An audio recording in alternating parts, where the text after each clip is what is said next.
Yeah, it's really hard to separate all the pieces out. I mean, it comes from a combination of philosophy, yoga, meditation, getting older, having kids. Like you, I've had some psychedelic experiences, but those are very far back in the past, just a distant memory at this point. But I would say the number one thing that has been very, very important for me is meditation. And it's a stupid thing to say because it's so trite. Everybody just says it now. But when I say meditation, I don't mean sitting there and watching your breath or chanting a mantra. I mean self-examination. And meditation is a great way to do that. It's self-therapy. It's sitting there with your thoughts. So anxiety, this pervasive, non-specific anxiety, where you're just constantly on edge about everything, that comes from an unexamined life. I think was it Socrates said, like, an unexamined life is not worth living. I forget who said that quote, but it's correct. It's your unexamined life that is causing the problems. And you can examine it in multiple ways. You can examine it through, you can have some crazy mushroom trip where it all comes out one night. You could do a lot of meditation, sitting there with yourself and letting your mind run crazy, and then seeing what's actually in your mind that your mind wants to tell you and have you listen to and have you resolve that is unresolved. It could be through therapy. It could be through reading lots of philosophy and reflection and long walks. So there's many, many ways to tackle it, but it's that spending that time with yourself to examine, why are you having these thoughts?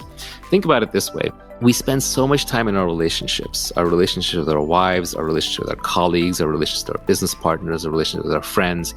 The most important relationship you have is with yourself. It's with this voice in your head that is constantly rattling every waking hour. It's this crazy roommate living inside your mind who's always chattering, never shuts up.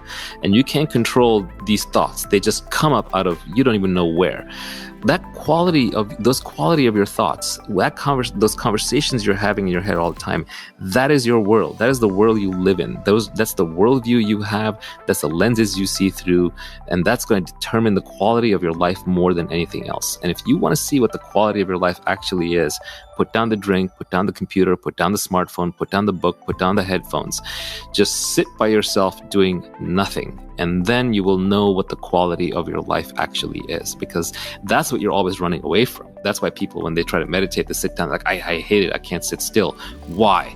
Because your mind is eating you alive. Your life is unexamined. Your mind is running in loops over things that it has not resolved. And because they're not resolved, when you run around in your normal life, it's not those problems have gone away. It's that they're just there. They're there, but they're provoking anxiety. And what you think of as the anxiety that's kind of consuming you, and you can't identify the source, that's just the tip of an iceberg poking out from underneath the water. And underneath this giant pile of garbage, of decisions that were made without too much thought, of situations that you're in that you haven't resolved, that you need to resolve, of problems that you have or desires that you have that have gone unmet or unmanifested, or contradictions that you're living in, or ways that which you feel trapped. So proper meditation, proper examination should ruin the life that you're currently living. It should cause you to leave relationships.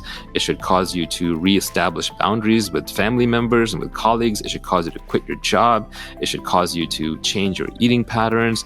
It should cause you to spend more time with yourself. It should cause you to change what books you read. It should cause you to change who your friends are. If it doesn't do that, it's not real examination. If it doesn't come attached with destruction of your current life, then you can't create the new life in which you will not have the anxiety.